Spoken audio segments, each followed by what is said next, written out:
नमस्कार, मैं हूं आपके साथ वैशाली और आप देख रहे हैं रीड न्यूज। आइए अब बढ़ते हैं आज की खास खबरों की ओर। क्या बोल गए हीरेंद्र सिंह बंटी बना, राहुल और सोनिया जी का तो नहीं है मजहब का भी पता।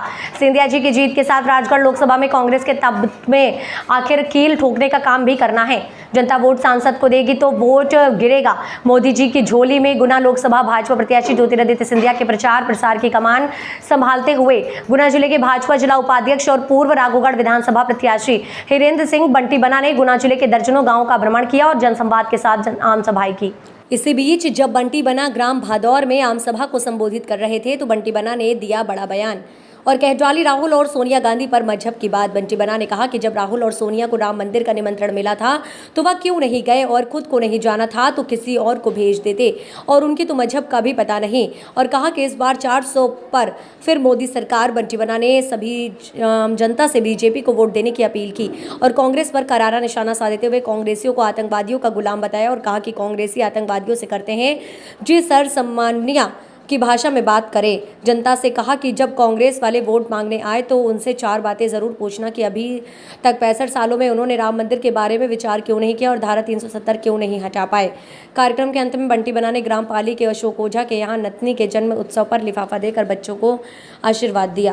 दुर्घटना में उस दिन महाराज साहब इतने व्यतीत रहे कि सारे अपने कार्यक्रम उन्होंने निरस्त कर दिए, कैंसिल कर दिए, कोई कार्यक्रम नहीं करा। और 3 बजे तक जब तक हमारे एक भाई की बॉडी भोपाल से नहीं आ गई, उसके अंतिम संस्कार में स्वयं शामिल हुए, उनको खाना दिया, इसके बाद वो आगे गए। नहीं तो उनका बड़ा चुनाव है, उनकी जगह मैं नहीं समझता कोई और नेता होता तो अपने 4 प्रतिनिधि छोड़ देता कि मेरे कार्यक्रम आगे हैं, आप लोग ये करिए, मैं अगली बार आऊंगा 4 दिन बाद तो फिर उनके यहाँ जाऊंगा। ये उनकी संवेदनशीलता है और उनका बड़ा हृदय है। तो आपका एक वोट जो आप डालेंगे, हम डालेंगे सांसद के लिए वोट, लेकिन ये वोट सीधा आपका जाएगा कमल के फूल के रूप में मोदी जी की झोली। और हमको तो मोदी जी की झोली मजबूत करना है, क्योंकि 10 साल में जो मोदी जी ने कर दिखाया है वो 65 साल में कांग्रेस ने सोचा भी नहीं था।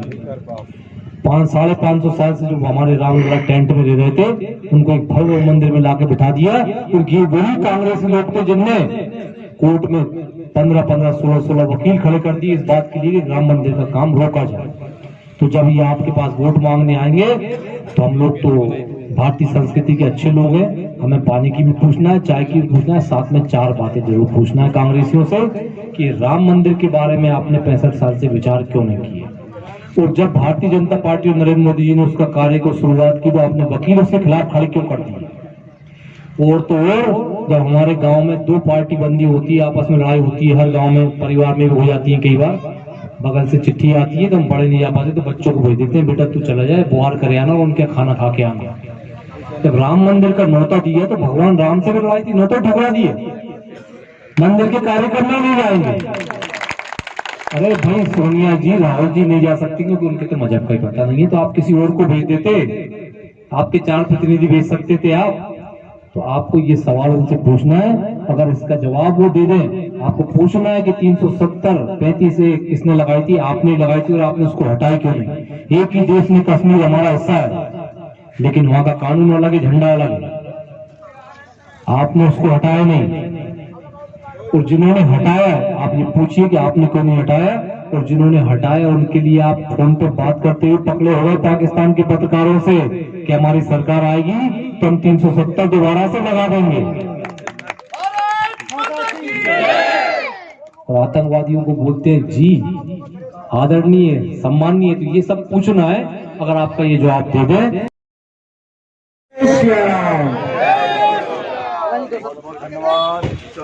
आज हम आपको ऐसे शख्स से रूबरू करा रहे हैं जो नाम से नहीं काम से जाने जाते हैं। विधानसभा में राधोगढ़ किले की नींव हिलाने वाले, जी हाँ, हमारे पास खड़े हैं हीरेंद्र सिंह बंटी बना जी, जो अफसोस है लेकिन वो हार गए थे। लेकिन इस बार उन्होंने अब लोकसभा चुनाव में सिंधिया जी के पक्ष में अपना बिल्कुल गाँव बजा रखा है और मोदी जी के पक्ष में वोट मांगने की अपील बरकरार बराबर बनी हुई है। आज इसी क्रम में वो भादौर आए हैं और हम 2 सवाल बात करना चाहेंगे बंटी बना जी से कि मोदी जी के लिए 400 पार और कांग्रेस के लिए पार, और कांग्रेस के लिए तो जैसा आप बता रहे हैं सुपर और कांग्रेस से तो अभी IPL चल रहा है जैसे IPL में फुल टॉस बॉल हो जाती है उसको 6 पड़ जाता है, उनसे एक फुल टॉस बॉल डल गई है।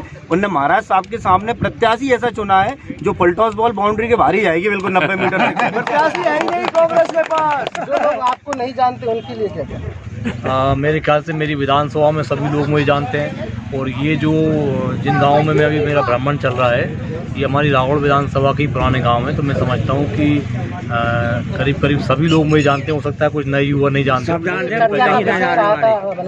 कुछ लोग नहीं जानते थे, उसमें से आपने करारा कुछ जवाब भी दिया था, तो उनके बारे में वो तो कांग्रेस ही शायद नहीं जानते थे। उनके लिए उनका जवाब उनको मैं जवाब चुनाव में दे चुका था, और दोबारा भी अगर ऐसी कुछ होगा तो उनको सही समय पे सही जवाब दिया जाएगा। बाकी जनता उनको जवाब देने को तैयार है। जनता देगी उनको जवाब। अब की बार 400 पार, अब की बार 400 पार, अब की बार 400 पार, फिर एक बार मोदी सरकार, फिर एक बार मोदी सरकार। जय जय श्री राम, जय श्री राम, जय श्री राम। और हमने उनसे आपको रूबरू कराया हीरेंद्र सिंह बंटी बना जी, जो BJP से जिला उपाध्यक्ष हैं, और आपने ये कार्यक्रम देखा। लगातार बंटी बना जी क्षेत्र में दौरा करते हुए और सिंधिया जी के पक्ष में वोट मांगते हुए मोदी सरकार के लिए। तमाम जानकारी के लिए बनी रही आप।